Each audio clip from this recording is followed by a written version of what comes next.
Sir, is your wife with you? For Leo, standing shivering in a towel over a cold body in a luxury hotel suite, the answer was a nightmare he couldn't wake up from. No, this isn't my wife. We swapped.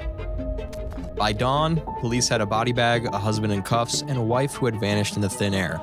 To the detectives, it looked like a sordid affair gone bloody, but nothing about this night was accidental. This wasn't just a murder, it was a heist. Let's go back to the beginning, before the sirens, before the silence. Leo and Mia were successful, attractive, and dying of boredom. Leo had just sold his tech consultancy for a massive payout, $8 million, sitting in a holding account while he figured out his next move. Beneath the wealth, their marriage was a hollow shell. They needed a spark. That's when Mia found the Velvet Rope app, an invitation-only network for high-net-worth couples. They matched with Simon and Veronica. Simon was older, distinguished. Veronica was quiet, elegant, and undeniably beautiful. When they met at the lounge, Simon took charge immediately. First rule of the evening, digital silence. We use my devices, encrypted, untraceable, for your protection as much as ours.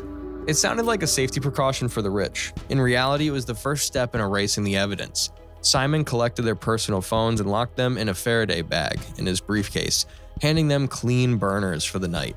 The rules were set. One night, no real names, no contact until noon the next day. They finished their drinks. Leo, feeling a strange sudden heaviness in his limbs after just one glass of wine, stumbled slightly as he stood up. Just hit me hard, I'm fine. 10 minutes earlier, Simon had challenged Leo's ego. I bet that balance is just a screenshot, he'd laughed. Drunk and arrogant, Leo pulled up his hardware wallet app. He shielded the screen from Simon, but he didn't notice the 4K micro lens in the flower vase above him. It recorded the exact pattern of his thumb as he tapped in his PIN, and captured the backup QR code he foolishly flashed to prove the funds were liquid. They had arrived at the lounge in Leo's car. While Leo was distracted checking his hair in the rearview mirror, Mia had quietly slipped her phone under the spare tire in the trunk. The trap was set before the first drink was poured. Now, looking flushed and excited, Mia kissed Leo on the cheek. She whispered something strange. Don't worry about the car keys, Leo. I put them in your jacket. I'll take Simon's car. It seemed like a mundane detail. It wasn't. Leo left with Veronica in a taxi. Mia left with Simon in a black sedan. It was the last time Leo would see his wife alive. Leo thought the clean phones were for privacy. He didn't know that by handing over his personal device, he had just handed over his digital identity. And speaking of digital safety, let's talk about the one layer of protection Leo didn't have. Leo's mistake was trusting a stranger with his data. Don't make the same mistake with your internet provider. That's why I use NordVPN. Whether you're at home or traveling, NordVPN encrypts your traffic so you don't leave your trail for your hackers or noisy corporations to follow. What happens on your screen should stay on your screen. Go to nordvpn.com/deadlyobsessions for a massive discount. Back at the hotel, the trap was sprung. We know Leo and Veronica entered the room at 11 p.m. We know they were intimate, but shortly after, Leo's memory went dark. He didn't just fall asleep, he crashed. And while he lay unconscious, the hotel room door clicked open. Simon hadn't just driven away, he had waited. Using a cloned keycard, he slipped into the suite, strangled the drugged Veronica, and vanished before Leo even stirred. He woke up hours later to pounding on the door. He turned to wake Veronica. She was cold.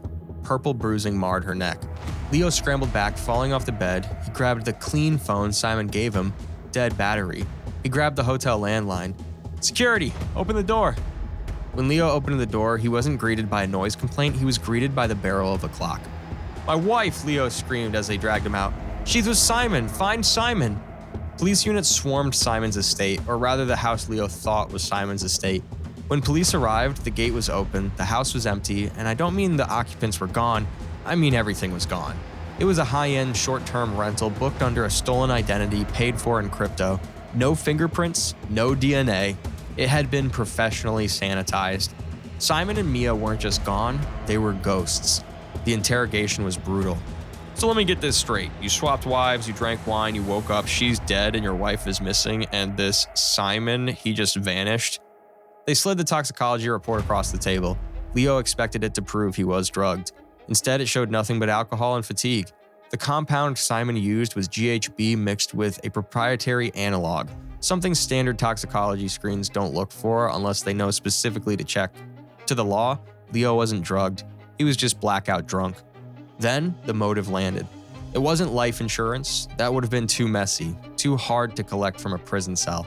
It was the crypto wallet. Leo thought he was just showing Simon his verified wealth status on the app back at the bar. He didn't realize that when he looked into his phone to unlock his wallet, Simon's hidden camera was recording his keystrokes. At 2 a.m., Simon didn't need Leo's face. He had his private key. $8 million in Bitcoin vanished in a single block confirmation. The police theory was simple. Leo wanted to run away with the money and his mistress, Veronica. He killed Veronica when she got cold feet, and he killed Mia to get her out of the way. Police found Leo's car abandoned at the bar where they met. They towed it. During the standard inventory search, they found the final nail in the coffin. In the trunk, hidden under the spare tire, was Mia's personal cell phone. A video file had been recorded at 10:30 p.m. just before they entered the bar. He's acting crazy tonight. Leo. He keeps talking about starting over and getting rid of obstacles. If I don't come home tonight, check the trunk. I'm hiding my phone here just in case. She planted it. She planted it before they even walked into the bar. The trial lasted 2 weeks. The jury saw a greedy husband who killed his wife and mistress to flee with $8 million. Guilty. Life without parole. Thousands of miles away, the sun shone on a non-extradition paradise. Mia sat on a balcony, oversized sunglasses hiding her eyes. She checked her tablet. The transfer was complete. The money was clean. Simon walked out holding 2 glasses of that same vintage red wine. We did it. He's never getting out. And since the money was stolen by hackers and I'm legally dead, no one's looking for me. A masterstroke, Mia. The video in the trunk was Oscar-worthy. Mia took the glass. She took a long, victorious sip. I almost feel bad for him. Almost. She smiled, but then the horizon seemed to tilt. That familiar heaviness, the same one Leo felt at the bar, hit her like a freight train. She dropped the glass. It shattered. Simon? The thing about partners, Mia, is that they're a liability. Simon wasn't drinking. He stood over her, his face completely cold. He picked up her tablet. He entered the passkey she had trusted him with.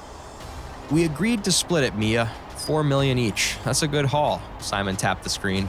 Mia's phone pinged one last time. A transfer notification. 0 balance. But keeping the full $8 million for myself? That's a private island. As Mia's vision faded to black, she realized the game hadn't ended with Leo. She wasn't the player. She was just the second mark. Leo sits in a cell, screaming a truth no one believes. Mia's body was never found. She simply didn't come back. And Simon's already browsing the app, looking for a new couple. Someone bored, someone rich. So tonight, look at the person sleeping next to you. Do you really know them? This has been a case file from Deadly Obsessions. Stay safe, stay suspicious, and if a stranger hands you a glass of wine, check the label, or better yet, check the door.